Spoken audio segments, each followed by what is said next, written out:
कहते हैं। हृदय की स्थिति अध्यात्म की ऊंचाई पर लक्ष्य नहीं बनाते चढ़ना। बड़ी विचित्र हालत है। राधे राधे। यदि ये जन्म हमारा प्रभु की आज्ञा में अक्षरशः चलने लगे तो अभी भगवदानंद की स्फूर्ति हो जाए। और बड़ा भगवान की माया का विचित्र आकर्षण है कि भगवान के सन्मुख वो भगवान से भगवान की माया ही चाहता है। कोई बिरला ऐसा है राधे राधे। जो भगवान से प्रेम करता है, जो भगवत प्राप्ति करना चाहता है, जो अध्यात्म की ऐसी ऊंचाई पर पहुंचना चाहता है जहां काम क्रोध लोभ मोह मद मत्सर ईर्ष्या द्वेष इनका प्रवेश ही नहीं, इनकी पहुंच ही नहीं है। कितना उस हृदय में आनंद होगा जिसमें कोई कामना नहीं, राधे राधे। कोई द्वंद्व प्रभावित नहीं कर पा रहा। और यही तो प्राप्त करने के लिए हमें मानव देह मिला है। राधे राधे। पीछे के पद में भगवान ने भक्त्या युक्तः शब्द का प्रयोग किया था। राधे राधे। भक्ति युक्त, भक्ति प्रभु के सिवा अन्य कोई हमारा प्रिय न रह जाए, यह है भक्ति की कसौटी। राधे ज्ञान की कसौटी, आत्मरति के सिवा और कहीं रति न रह जाए। आत्मावान, आत्मरति, आत्म क्रीड़ावान। बात एक ही है। हम श्री कृष्ण बोले, राधे राधे। ज्ञानी आत्मा बोले, योगी परमात्मा बोले, भक्त भगवान बोले, वो एक ही बात है। राधे राधे। पर अन्य कुछ रह जाना, ना वो ज्ञानी है, ना वो योगी है और ना वो भक्त है। भक्त्या युक्ता, प्रभु के सिवा अन्य कोई सत्ता नहीं, अन्य कहीं महत्ता नहीं, अन्य कहीं अपनापन नहीं। चाहे वो वस्तु हो या व्यक्ति हो या स्थान हो, चराचर जगत में कहीं भी अपनी राधे राधे। प्रियता न रह जाए, इसी का नाम भक्ति है। कहने को भक्ति सरल लगती है, राधे पर इसीलिए कठिन है कि सब जगह की प्रेम फांसी को काटकर एकमात्र आराध्य देव से प्रेम करना बड़ा कठिन है। बातें बना लेना बड़ा सरल है, पर अपनी ममता को, आसक्ति को समेट पाना बहुत बहुत कठिन है। कोई बिरला साधक ऐसा होता है जो अपने लक्ष्य की तरफ रखता है, भगवान सामने, सदगुरुदेव सामने, पर ये दुष्ट इंद्रियां और मन जगत को ही पाना चाहते हैं, जगत को ही भोगना चाहते हैं, जगत को ही देखना चाहते हैं। कैसी मलिनता। इसलिए भक्त्या युक्ता, बातें केवल कर लेना थोड़ी होता कि हमें भगवत प्राप्ति करनी है। भगवत प्राप्ति करनी है तो इसके मूल में सारी बात आ गई कि अब मुझे और कुछ चाह नहीं रखनी, और कोई कामना की पूर्ति नहीं करनी, और किसी से अपनापन नहीं रखना, मुझे प्रभु चाहिए। ये राधे राधे। सावधान हो जाइए। आप एकांत में भी भगवान के सामने हैं, आपको हमारे श्यामा श्याम देख रहे हैं। ऐसी भावना से हर समय सजग रहोगे तो पापाचरण बंद हो जाएंगे। पापाचरण बंद होते ही हृदय प्रभु की तरफ भाग पड़ेगा। प्रभु की तरफ भागना क्या है? प्रतिक्षण उनका गाढ़ चिंतन। फिर किसी सुख की तुम्हें आकांक्षा नहीं करनी पड़ेगी, किसी सुख का तुम्हें अभाव नहीं लगेगा। ए परलोक सकल सुख पावत, मेरी सो भैया कृष्ण गुण संचो। तुम्हें मेरी शपथ है, तुम कृष्ण के गुणों का गायन करो, कृष्ण नाम रटो, कृष्ण रूप ध्यान करो। इसका फल होगा प्रियाजू के चरणों में प्रीति। जिसका गोरे चरणारविंद से संबंध है, यह परलोक किसी भी सुख की चाह ही नहीं रह जाती। प्रभु करुणा करके कह रहे हैं, वही आचार्य है, मेरी कसम तुम कृष्ण के गुणों का संचय करो, तुम्हें इस लोक परलोक में सब सुख मिल जाएंगे, कोई अभिलाषा अधूरी नहीं रह जाएगी। पर भक्त्या युक्ता, अन्य संबंध, अन्य महत्व बुद्धि, ये कलंक है हमारी भक्ति में। नहीं समझ रहे? चाहते हैं सुख, चेष्टाएं और चिंतन, दुखालयम अशाश्वतम। कैसे मिलेगा? चाहते हो अविनाशी पद और भोग दृष्टि रखते हो विनाशी की, प्रियता रखते हो विनाशी की, गाढ़ चिंतन करते हो विनाशी भोगों का, कैसे अविनाशी पद का अधिकार प्राप्त होगा? अरे तुम्हारा स्वरूप ही अविनाशी है, विस्मृत होकर भोगों में लगने से ही ये तुम्हारी दुर्दशा हुई है। भक्त्या युक्ता, अपने हृदय को भक्ति से युक्त करो, आराध्य देव की शिवा और कहीं चिंतन न जाए। अभ्यास योग युक्तेनो चेतसा नान्यगामिना।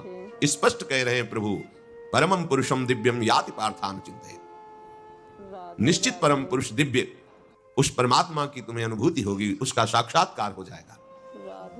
यदक्षरम वेद विदो वदन्ति विशन्ति यद्यतयो वीतरागाः यदिच्छन्तो ब्रह्मचर्यं चरन्ति तत्ते पदम संग्रहेण प्रवक्षे। राधे राधे प्रभु कह रहे हैं वेद और वेद वेत्ता ब्रह्म ऋषि राधे जिसको अक्षर कहते हैं, वीतराग यति जिसको प्राप्त करते हैं, वीतराग राधे राधे जिनका राग खत्म हो चुका है, अर्थात सुदृढ़ वैराग्यवान, जिसकी प्राप्ति की इच्छा करते हुए जो ब्रह्मचर्य का पालन करते हैं, वो परम पद में तेरे लिए संक्षेप में वर्णन करता हूं। श्री भगवान कह रहे हैं वेद विदा यदक्षरम वेद विदो वदंती। राधे राधे वेदों को जानने वाले ब्रह्म ऋषियों ने जिस अक्षर परमात्मा का, प्रभु का अक्षर जिसका कभी नाश नहीं होता, चर माने होता है नाश, अक्षर जिसका कभी नाश नहीं होता, जो सदा सदैव एक रूप रहता है, एक रस रहता है, अक्षरम ब्रह्म परमम राधे राधे विशंति यद्य तयो वीतरागाहा। ध्यान दीजिए, राधे राधे इस परमात्म तत्व को वही प्राप्त कर पाता है जिसका राग बीत गया है, खत्म हो गया है, वैराग्यवान। ज्यादा परिश्रम नहीं है वैराग्य में, विवेक नहीं होने के कारण हम वैराग्य नहीं धारण कर पाते। हम बाहरी बातों को वैराग्य ले लेते हैं, ऐसा कपड़ा बदल लेना या कपड़ा ना पहनना या लौकी का कमंडल, मिट्टी का पात्र, तो हम अपने को वैरागी। बात यहां नहीं रुकेगी। वैराग्य का इतना ही मतलब नहीं, ये भी एक बाह्य अंग है वैराग्य का, पर वैराग्य का सच्चा स्वरूप है वीतरागा। कहीं कुछ भी अच्छा नहीं लग रहा, कोई भी सुख आकर्षित नहीं कर रहा, लोक लोकांतर की प्रतिष्ठा, मान, सुख, ऐश्वर्य, व्यक्ति कुछ अच्छा नहीं, राग खत्म हो गया। ऐसा उस अक्षर ब्रह्म को, अविनाशी तत्व को जान पाता है। जगते भयो फिरे बैरागी, जैसी हरिवंश प्रपंच बंच सब ये काल ब्याल को खायो। हालत यह है कि जैसे सांप ने मेढक को पकड़ रखा और मेढक सामने पतिंगा को, कीड़े को पकड़ना चाहता है, उसे यह पता नहीं कि मैं खुद किसी का कवल बन चुका हूं, वो एक झटके में मुझे अपने पेट में ले जाएगा। ऐसे ही हम सब हैं, काल के द्वारा ग्रसित है। काल ने हमें पकड़ रखा है, पर हम भोग भोगना चाहते हैं, हम नाना प्रकार की मान प्रतिष्ठा पाना चाहिए। ये पता नहीं एक झटके में हमारा अस्तित्व ही खत्म हो जाएगा। जिनके अंतःकरण में किसी भी व्यक्ति, वस्तु, स्थान, पद, प्रतिष्ठा का राग ही नहीं रह गया है, उसे कहते हैं वैराग्यवान। वीतरागाहा, राग ही नहीं है। जिनका अंतःकरण निष्पाप निर्मल हो चुका है, जिनके हृदय में केवल भगवत प्राप्ति की उत्कट लालसा जागृत हो गई है, राधे राधे ऐसा साधन संपन्न उपासक परमात्म तत्व में प्रवेश पाता है। राधे राधे अध्यात्म मार्ग की ऊंचाई पर वो स्थित हो जाता है। राधे यदि छंतु ब्रह्मचर्यम चरंती, जिनकी इच्छा एकमात्र भगवत प्राप्ति की है, यदि छंतो, उनको क्या करना होगा? ब्रह्मचर्यम चरंती, ब्रह्मचर्य का पालन करना होगा। राधे प्रत्येक इंद्रियों का निर्विषय हो जाना वास्तविक ब्रह्मचर्य है। केवल जनेंद्रिय से ही ब्रह्मचर्य को नहीं लेते। हमारी प्रत्येक इंद्रिय भोगों से रहित होकर भगवत अनुराग में, नेत्र प्रभु को देखना चाहते हैं, त्वगेंद्रिय प्रभु को स्पर्श करना चाहती है, घ्राणेंद्रिय प्रभु के श्री अंग की गंध पाना चाहती है, श्रवणेंद्रिय प्रभु के वचन सुनना चाहती है। एक एक इंद्रिय अपने प्रभु में लग गई, अंतर्मुख हो गई, बाहर विषयों का त्याग हो गया। इसे ब्रह्मचर्य कहते हैं। पर प्रारंभिक ब्रह्मचर्य में जनेंद्रिय का ब्रह्मचर्य अत्यंत आवश्यक है। यदि जनेंद्रिय जन्य व्यभिचार दोष से युक्त है तो कदापि उसे भगवत प्राप्ति नहीं हो सकती। शुभ गति व्यभिचारी शुभ गति चाहे, असंभव। और भगवत मार्ग में सबसे बड़ा दुश्मन यही व्यभिचार दोष है, काम। इसी से हमारा हृदय मलिन होता रहता है, अंधा बटे वो पड़ा चबाए वाली दशा रहती है। हमें 50 वर्ष हो गए, अरे 50 जन्म हो जाए, तुम व्यभिचार करो, गंदी बातें करो, गंदे चिंतन करो, तो समय व्यतीत करें, अनंत जन्म व्यतीत हो गए, भगवत प्राप्ति हुई क्या? 50 वर्ष से भगवत प्राप्ति हो जाएगी क्या? 5 मिनट काफी है भगवत प्राप्ति में, एक बार नाम काफी है। वो स्थिति तो लाओ। बार बार बहिर्मुख वृत्तियों के द्वारा विषयों में सुख बुद्धि कर लेने से हमारा सारा का सारा अध्यात्म चिंतन बदलता रहता है, इसलिए लाभ नहीं मिल पाता, एक रस चिंतन नहीं रह पाता। बार बार विक्षेपी विषय करते रहते हो, हम सहते रहते हैं और भोगते रहते हैं। एक बार तो हिम्मत करके उठो, अब लो नशानी अब ना नशे हो, एक बार तो दृढ़ बनो। बस मन के अनुकूल चलने की बात को तुम्हें रोकना होगा, तभी तुम्हारे अंदर यदि छंतो ऐसी इच्छा जागृत होगी। पक्का पक्का ऐसा ही है। जब हम किसी विषय के वेग को सहते हैं, विषय नहीं भोगते, तो मन बहुत जलाता है उस जलन में फिर एक ही बात होती है, बस भगवत प्राप्ति हो जाए, झंझट खत्म हो जाए। कब तक हम इसमें चलेंगे? एक बार भगवत, वो जलन हमको भगवत प्राप्ति की इच्छा प्रकट करती है। अपने लोग क्या करते हैं, जलन को मिटाने की कोशिश करने लगते हैं, तो भगवत प्राप्ति की इच्छा क्या, भोग प्राप्ति की तृष्णा जागृत हो जाती है। भोगे हुए भोगों को बार बार भोगने की इच्छा का नाम तृष्णा है। बाहर और भीतर से कोई सहयोगी नहीं, जल रहा है उपासक, तब रास्ता निकलता है भगवत प्राप्ति का, तब इच्छा प्रकट होती। अब नहीं, बहुत जल लिया, अब तो केवल प्रियाजू के समीप जाना है, अब तो प्रभु के सानिध्य में रहना है, नहीं इन भोगों की जलन में जलना है। पर यहां तक पहुंचने के लिए जलना होगा, तभी लिखा है सहित सहित बाढ़ है भगति तास्तिति क्षस्य भारत, क्योंकि आगमा पाइनो अनित्यास, ये नाशवान काम क्रोध आदि तुम्हें प्रेरित करेंगे, तुम इनके वेगों को सह जाओ, ये स्थायी नहीं है। आगमा पाइनो है, आने जाने वाले हैं, और ये सहन करने से नष्ट होते हैं, भोगने से बढ़ते हैं। यदि क्षंतो, अगर भगवत प्राप्ति की इच्छा है तो ब्रह्मचर्यम चरंती, ब्रह्मचर्य का पालन करना ही होगा, इसमें कोई गुंजाइश नहीं, क्योंकि आप चल ही नहीं सकते। ध्यान से सुन लो, ये मनोरंजन का मार्ग नहीं है, इसमें मन ही मार तनहारिक है वृंदावन में गाज, इसमें मन मारना होगा।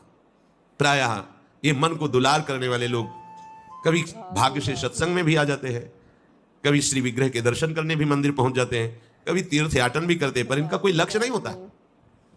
हाँ, सुन लिया, सत्संग बढ़िया है, लक्ष्य नहीं होता। यहां लक्ष्य वालों की बात हो रही है। यदि क्षंतो, यदि तुम्हारी ऐसी इच्छा जागृत हो रही किसी जन्म में भगवत प्राप्ति करनी, तो ब्रह्मचर्यम चरंती, राधे राधे, आप सच्ची मानिए, जिसके निकालने में तुमको सुख की अनुभूति हो रही है, उसको रोकने में कितनी सुख की अनुभूति होगी। उन्मत्त हो जाओगे बहुत जल्दी, आपके सारे के सारे करण भगवदाकार होने लगेंगे यदि आप ब्रह्मचर्य का पालन करेंगे। शरीर स्वस्थ, हल्का, मन प्रसन्न, नींद आदि पर विजय, कितने गुण ही गुण। राधे राधे, और ब्रह्मचर्यहीन आलस्य, प्रमाद, भोगों का चिंतन, मन का डिप्रेशन में पहुंचना, कमर में दर्द, टांगों में दर्द, सर में दर्द, घबराहट होना, बिना किसी कारण के मन भयभीत हो रहा है, भोजन अपच हो रहा है, बिना किसी प्रक्रिया के वीरनाश हो रहा है, बिना किसी प्रक्रिया के। काहे को मृत्यु स्वयं स्वीकार कर रहे हो, ये मृत्यु है। चाहे भगवान दत्तात्रेय जी बोल रहे हैं या भगवान कपिल देव जी बोल रहे हो, जब उपासक को संबोधन करते हैं भगवत प्राप्ति के लिए, तो कहते हैं कि इस भोग वृत्ति को साक्षात मृत्यु रूप देखो, ये मृत्यु है तुम्हारी। जब शरीर राग त्यागना है तो तुम शरीर से भोग भोगोगे, तो आसक्ति शरीर की पुष्ट होगी, आसक्ति भोग सुख की पुष्ट होगी, है नहीं। कितने दिन शरीर रहेगा, कितने दिन भोग रहेंगे। विचारवान बनो, ब्रह्मचर्यम चरंती, ब्रह्मचर्य का पालन करो। उपासक जो ब्रह्मचारी होता है उसका खिला हुआ चेहरा रहता है, जैसे कमल खिला हुआ, बिना किसी कारण के उसकी मुख मुद्रा में प्रसन्नता होती है। जो ब्रह्मचर्यहीन होता है बुझा हुआ चेहरा होता है, तेजहीन, बिना किसी कारण के वो शोकग्रस्त लगता है। बैठा है, आपको लग रहा है शांत है, लेकिन आप चेहरे को देखो, वो एक शोकग्रस्त है, कुमलाया हुआ चेहरा, अशांत चेहरा, मुख प्रसन्न, तन तेज विराजा। यह है ब्रह्मचर्यम चरंती, भगवत आराधन संपन्न उपासक का। जैसे आग में पैर रखते हुए कोई चले तो कैसे चलेगा, ऐसे ही ब्रह्मचारी की पहचान है। इतनी स्फूर्ति उसके अंदर होती, जैसे आग में चलने वाला पूरा पैर नहीं रख पाएगा, अगला कदम रख देगा क्योंकि ताप लग रहा है, ऐसे उसकी स्फूर्ति होती पैरों में। उसकी आंखें एकाग्र रहती है, चंचलता इधर उधर या बार बार झपकना, यह विषयी पुरुष का लक्षण है। बार बार पलक झपकना, यह विषयी पुरुष का लक्षण है। इधर उधर ताक झांक, चंचलता, ऐसा बैठे तिनका तोड़ रहा है, पैर हिला, ये सब विषयी पुरुष के लक्षण है। ये तो बिल्कुल साधारण स्पष्ट दिखाई देता है आदमी विषयी है या ब्रह्मचारी, एक सेकंड में लक्षण होते हैं। आपको जब भगवत मार्ग का अवसर मिला है तो गृहस्थ हो, संतान हो गई, ब्रह्मचर्य से रहो। नहीं चाहिए संतान तो भ्रूण हत्या, गर्भ हत्या जैसे महापाप करने की क्या जरूरत है। उसी वीर से संतान उत्पन्न होती है जिसको आप नष्ट कर रहे हो, जिसको आप ऐसे पानी में बहा रहे हो, व्यर्थ फेंक रहे हो, तो उसको भ्रूण हत्या का पाप लग रहा है, तो तुमको पुण्य लग रहा है, वीरपात कर रहे हो तुम्हें भी वही हत्या लग रही है, क्योंकि उसमें वही जीवात्मा है जो मां के गर्भ में जाके बालक रूप धारण कर लेती है, उसको तुम नष्ट कर रहे हो। और बुद्धि भ्रष्ट हो गई है, समझ में नहीं आता, व्यर्थ में वीरपात करते हो, व्यर्थ में। तुम्हारा भजन बनेगा, तुम अध्यात्म के योगी बनोगे, मजाक है अध्यात्म का मार्ग। होश में हो जाओ, ये मन की दुलार को बंद करो। जब तक इच्छा ही नहीं भगवत प्राप्ति की, तो फिर तुम कैसे भगवत प्राप्ति कर पाओगे। भगवत प्राप्ति की इच्छा कैसे होगी जब तुम्हारी इस तरह से निंदनीय वृत्तियां हैं। इंद्रियों को दुलार कर रहे हो, मन को दुलार कर रहे हो, भगवत प्राप्ति चाहते हो। आचरण नीच और चाहते हो उच्च पदवी, सावधान हो जाओ। यदि क्षमतो ब्रह्मचर्यम चरंत, ब्रह्मचर्य बहुत बहुत आवश्यक है, सबके लिए आवश्यक है, स्त्री पुरुष सबके लिए आवश्यक है। आप उसको केवल भगवत प्राप्ति से ही मत समझिए। अरे जीना है तो ब्रह्मचर्य की आवश्यकता है, स्वस्थता की आवश्यकता है, प्रसन्नता की आवश्यकता है। मरा हुआ जीवन, रोज सुबह शाम निकल रही, रोज जीवन जा रहा है, किस काम का जीवन? गया, गई रात्रि, गई दिन, गया समय जा रहा है। तुम्हारा उद्देश्य क्या है? तुम्हारे हाथ क्या लग रहा है? क्या प्राप्त कर रहे हो? विचार ही नहीं रह गए, विवेक ही नहीं रहे, पशुवत बस ऊपर चमड़ी में सुंदरता का लेप करके और मलमूत्रों के भांड में प्रियता करके पूरा जन्म नष्ट कर देना। कैसी धिक्कारमयी बुद्धि हमारी है। जहां हमें मुक्त होना चाहिए वहां मांग क्या रहे? कोई बिरला ही मुक्त होना चाहता है, वो बिरला वही होता है वीतरागाहा, जिसका राग नष्ट हो गया है, वो वैराग्यवान चाह करता है भगवत प्राप्ति की। जो भगवत प्राप्ति की इच्छा रखता है और ब्रह्मचर्य का पालन करता है, उसकी इंद्रियां शांत हो जाती है। सिद्धांत समझो, खूब भगवत भजन करो, चाहे गृहस्थ हो चाहे विरक्त। संतान उत्पत्ति की आवश्यकता है तो ब्रह्मचर्य नष्ट करो, नहीं तो गृहस्थ में भी ब्रह्मचर्य रहा जा सकता है। हर समय थोड़ी तुम्हारे अंदर विकार रहता है। बहुत सात्विक गृहस्थ हमने दर्शन की, बहुत सात्विक। अब तो ऐसा देखना सुनना बोलना खाना पीना हो गया है कि ब्रह्मचर्य तो एक स्वप्न जैसी बात है, कोई इसे धारण ही नहीं करना चाहता। उसका कुपरिणाम सब भोग रहे हैं, सब भोग रहे हैं। नई अवस्था है, पता नहीं चलता है कि इसका जीवन का क्या उद्देश्य है, जीवन क्या है, समझ में नहीं आ रहा। मतलब कोई बाहरी संसारी हो तो चलो, बेचारे को मार्ग नहीं पता है, रोज सत्संग सुनते हैं, उनको यह पता नहीं कि मेरा उद्देश्य क्या है। अभी तक कैसे कैसे यही समझ में नहीं आता, उद्देश्य क्या है तुम्हारा? भोग उद्देश्य है तो नाटक क्यों कर रहे हो? जाओ मरो जाके भोगों में। अगर योग उद्देश्य है तो फिर चूक क्यों कर रहे हो? आगे बढ़ो। संपूर्ण इंद्रियां शांत हो जाती है उसकी, जिसके अंदर भगवत प्राप्ति की इच्छा और ब्रह्मचर्य पालन। शब्द याद करो, ये शास्त्र है। यही तो हम चाहते हैं, इंद्रियां शांत हो जाए, यही चाहते हैं हम। भोग नहीं चाहते हम सब। हमारी इंद्रियों में जब वेग आता है तो हम परेशान हो जाते हैं, ये कैसे शांत होंगी? तो पूर्वाभ्यास रहा है, यही रास्ता रहा है कि जब वेग आवे तो इंद्रियों से भोग करो तो शांति मिल जाएगी, ऐसा। और ये उल्टा है, त्यागात शांतिरंतरम। भोग का वेग आए, सह जाओ तो शांत हो जाओ। पर उल्टा बात हमारी बुद्धि सिखाती है कि भोगों को भोगो तो शांति मिल जाएगी। और भगवान कह रहे जिन्होंने रचना रची इंद्रियों की और भोगों की भी, वो कह रहे त्यागात शांतिरंतरम, तो उनका त्याग कर दो तो शांति को प्राप्त हो जाओगे। चाहते हम शांति ही है, पर हमारी दुर्दशा है। एक आदमी गंगा के किनारे शांत बैठा, गंगा की तरंगों में आनंद ले रहा था। उसका मित्र आया, ओ कैसे बैठे हो? शांत बैठे। अरे नहीं भाई, कुछ करना चाहिए। कुछ बोलो ना, कुछ करना चाहिए। करने से क्या होगा? कुछ करोगे तो पैसा मिलेगा। पैसे से क्या करेंगे? भोग सामग्री लेंगे। भोग सामग्री से क्या करेंगे? भोगेंगे। भोगने से क्या होगा? शांत हो जाएंगे। बोले तुम्हारी गलत बात है, भोगों से शांति तो प्राप्त नहीं होती। मैं अभी शांत बैठा हूं और तुम मुझे अशांति की प्रेरणा दे रहे हो कि कुछ करो, धन मिलेगा, उससे भोग मिलेगा और भोग के बाद शांति मिलेगी। ऐसा कभी हो ही नहीं सकता। भोगों के भोगने से अशांति और तृष्णा पैदा होती है। बस ऐसा ही मेरा मित्र मन है, ये सिखाता है, यही सिखाता है। हम शांत बैठना चाहते हैं, ये मुझे अशांति के मार्ग में लेकर शांति दिखा रहा है। संभालो संभालो।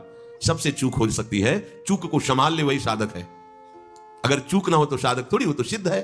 साधक का शब्द ही है कि वो साधना कर रहा है, उससे चूक हो सकती है, पर वो चूक पुनरावृत्ति में नहीं आनी चाहिए।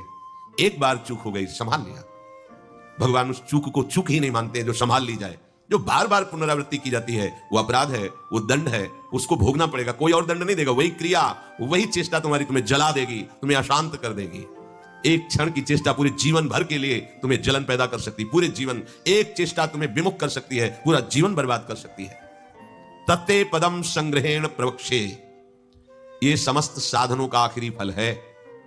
जब कोई भगवत प्राप्ति की इच्छा करके ब्रह्मचर्य, ये बहुत खास बात है, बैठा लीजिए आप सब। ब्रह्मचर्य की अत्यंत आवश्यकता है। बिना ब्रह्मचर्य के अध्यात्म की चढ़ाई पर नहीं चढ़ सकते हैं। आपको परेशानी इसलिए होती है कि आप उसी का चिंतन करते हैं। चिंतन छोड़ दीजिए, अभ्यास के द्वारा ऐसा चिंतन कीजिए। ऊपर प्रभु ने वर्णन किया, अभ्यास योग युक्तेन चेतसा नान्यगामिना। अपने चित्त को प्रभु के नाम रूप में लगाइए। भोगों का चिंतन ही ना हो तो कोई परेशानी नहीं भोग त्यागने में। भोग त्यागने में इसलिए परेशानी है कि हमारा भोग चिंतन मुझे चैन से नहीं रहने देता। अंदर से देखिए, कोई भी भोग क्रिया होने के पहले उस भोग में तदात्म होता है और चिंतन होता है। क्रिया बाद में होती है, सब कार्य पहले हो जाता है चिंतन के द्वारा। अब चिंतन के द्वारा उससे जो सुखानुभूति हो रही, अब वो क्रिया में सुखानुभूति प्राप्त करना चाहता, वो है नहीं।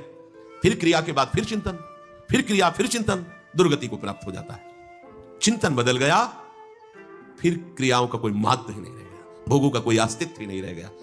जिसका अखंड चिंतन चलता है, कोई भी विषय उस पर अपना प्रभाव नहीं डाल सकता, सब इंद्रियां शांत हो जाती हैं।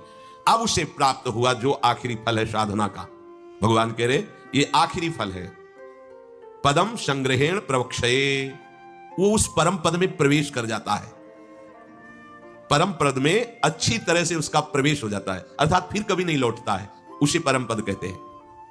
सर्वद्वाराणि संयम्य मनोहृदि निरुध्य च मूर्धन्याधायात्मनः प्राण मास्थितो योग धारणम ओम इत्येकाक्षरम ब्रह्म व्याहरन् मामनुस्मरन् यह प्रयाति त्यजन् देहं सयाति परमां गतिम। श्री भगवान कह रहे जब वो ब्रह्मचर्य से भगवत प्राप्ति की इच्छा करके चित्त से निरंतर मेरा चिंतन करता है तो इंद्रियां शांत हो जाती हैं। इंद्रियों के संपूर्ण द्वारों को रोक दिया, आंखें खुली हैं या बंद, केवल नाम दिखाई दे रहा है या मंत्र दिखाई दे रहा है या मंत्र अधिष्ठात्र देवता श्यामा श्याम दिखाई दे रहा है। ये आंख बंद करके ध्यान लगाना कमजोरी है, क्योंकि अभी उसे बाहर कुछ और और अंदर कुछ और। इसलिए जब बाहर भीतर एक बात हो जाती है तो आंख खुली रहे तो भी नहीं दिखाई दे रहा और कुछ, वो आंख बंद रहे तो कोई समस्या नहीं। खुली और बंद केवल पलकों का भेद है। अंतर के चिंतन का चिंतनीय तत्व उसकी दृष्टि के सामने होता है। इंद्रियों के संपूर्ण द्वारों को रोक लिया, बड़ा कठिन है, देख लो, बहुत कठिन है। फिर मन को हृदय में निरुद्ध कर दिया, हृदय के सिवा मन जा ही नहीं, कोई वस्तु व्यक्ति स्थान का कोई चिंतन नहीं, मन अमना। प्राणों को सूक्ष्म करके मस्तक पर चढ़ा लिया, इसे योग धारणा कहते हैं। और फिर इस समय ये भगवान का नाम है ओम, ये ब्रह्म स्वरूप है। इसी से वेदों का प्रादुर्भाव हुआ है। वेदों का जनक है प्रणव ओम, आ उमा, इन्हीं से वेदों का प्रादुर्भाव हुआ है। बड़ी महिमा है ओम की, उद्गीत। एक अक्षर ब्रह्म का मानसिक चिंतन करते हुए, माम अनुस्मर, मेरा स्मरण करते हुए वो जब शरीर छोड़ता है तो सीधे परम गति को प्राप्त होता है। आप घबरा जाएंगे नहीं? घबरा जाएंगे नहीं बात सुन के? समस्त इंद्रियों को रोककर, मन को हृदय में निरुद्ध करके, प्राणों को इतना सूक्ष्म कर लिया है कि ब्रह्मरंध्र में स्थापित कर दिया, और ओम उच्चारण करते हुए ब्रह्मरंध्र फटा, परम गति को प्राप्त हुआ। ये है शुद्ध परम योगी की गति। इसलिए महाप्रभु हरिवंश चंद्र जो बिल्कुल सरल बात कह रहे हैं और उसके साथ साक्षी भी दे रहे हैं कि ये मैं ही नहीं कह रहा हूं, ये बड़े बड़े महापुरुष कह रहे हैं। आरती मदन गोपाल की कीजिए, देव ऋषि व्यास सुखदास सब कहत निज, क्यों न बिनु कष्ट, क्यों न बिनु कष्ट रस सिंधु को पीजिए। आरती मदन गोपाल की कीजिए, आरती मदन गोपाल की कीजिए। हरिवंश महाप्रभु के बड़ा एक कष्ट का मार्ग है, चूक हो गई तो परम गति नहीं मिलेगी, लेकिन हम तुम्हें हंसते खेलते परम गति का मार्ग बता रहे हैं। हित सजनी जो परम कृपाल है, मदन गोपाल को अपने घर का ठाकुर मान लो। पद्मासन लगा के, प्राणों को सूक्ष्म करके, इंद्रियों को निर्विषय करके, मनोनिग्रह करके, प्रणों का चिंतन करते हुए, योग बल से प्राणों को मस्तक पर धारण करके, ब्रह्मरंध्र का भेदन करके परम गति को, वो परम गति बहुत हल्की होगी जो यहां मिलेगा। इस परम गति को प्राप्त महापुरुष भी महारानी जी के निकुंज में झांक भी नहीं सकते, नहीं झांक सकते, बहुत दुर्लभ रस है ये। क्या करो? बिल्कुल, क्यों न बिन कष्ट रस सिंधु को पीजिए। परम गति यही तो है लालजू महाराज, और कौन है? यही परम पद है। वो मेरे में प्रवेश पा जाता है, एकत्व भाव से भगवान में लीन हो गया, जैसे जल की तरंग समुद्र में लीन हो गई, ऐसे वो लीन हो गया। यहां का लीन होना अलग है। बहुत जल्दी आपको बिना किसी कष्ट के परम लाभ मिल जाएगा। ठाकुर सेवा विराजमान कर लो। मदन गोपाल, लाडले लालजू, राधा नाम या राधा वल्लभ रूप, प्रियालाल, जो भी भाव जैसे बन पावे, ठाकुर सेवा विराजमान कर लो। इनकी दासता से परम गति तुम्हारे पीछे पड़ी रहेगी। स्वीकार कर लो, स्वीकार कर लो। हम नहीं कह रहे, तस्मात् शास्त्रम प्रमाणम दीयमानम न ग्रहणन्ति बिना मत सेवनम जनाहा। जो सारूप्य सामीप्य सारिष्ट एकत्वाद मोक्ष परम गति है, वो भगवान देते हैं तो मना कर देते, हमें नहीं चाहिए, बस हमें आपकी सेवा चाहिए। बिना मत सेवनम जनाहा, आपकी सेवा छूट जाए ऐसा मुझे मोक्ष आदि नहीं चाहिए, परम गति नहीं चाहिए। महाप्रभु कह रहे क्यों कष्ट में कदम रख रहे हो, आओ बिल्कुल सहज सरलता से, परम गति तुम्हारे पीछे पड़ी रहेगी और रस सिंधु का तुम पान करोगे। क्या? इन ठाकुर का श्रृंगार करो। बहुत रिजवार है, इनको आपका भाव चाहिए। जैसे भी आप हो, कोई शर्त नहीं है कि ये चीज होनी ही चाहिए, नहीं। देखो, बाजरे की रोटी और नमक, धन्ना जाट, कुछ नहीं है, दूसरी वस्तु नहीं है ही नहीं घर में। और ठाकुर साथ खेला कि नहीं खेला? आज तक वर्णन किसी भोग का ठाकुर जी ने नहीं किया। वाह वाह, सुदामा के तंदुल पाके बोल पड़े वाह। आज जो तृप्ति मिली वो कही, सबरी के बेर पाकर के ठाकुर जी को तृप्ति हुई। तो अगर 56 भोग से तृप्ति होती तो फिर बात अलग थी कि हम गरीब कैसे भोग लगा पाएंगे। लेकिन हमारे ठाकुर को आपका भाव चाहिए। गर्व है कि मैं 56 भोग लगाता हूं, ठाकुर ने देखा भी नहीं, दृष्टि भोग भी नहीं लगाया, क्योंकि गर्व रूपी दूषित वस्तु उसमें पड़ी है और भाव रूपी परम स्वादिष्ट वस्तु पड़ी है। तो बाजरे की रोटी को रोकना पड़ा धन्ना जाट को कि तू 3 दिन हो गए पूरी रोटी खा लेगा तो मैं भूखा रह जाऊंगा, आधी तुम पाओ आधी हम पाएंगे। नवकिशोर ठाकुर जी, नई अवस्था, धन्ना जाट खेल रहे ठाकुर भाव। महाप्रभु कह रहे हैं मदन गोपाल का श्रृंगार करो, उनकी आरती उतारो। देव ऋषि नारद, शुकाचार्य, भगवान व्यासदेव जी आज बड़े बड़े महापुरुष कह रहे हैं यदि मदन गोपाल ठाकुर की सेवा की तो बिना कष्ट के परम गति, परम सुख तुम्हें वरण कर लेगा। बिना कष्ट के तुम परम सुख सिंधु में डूब जाओगे, विश्वास करो।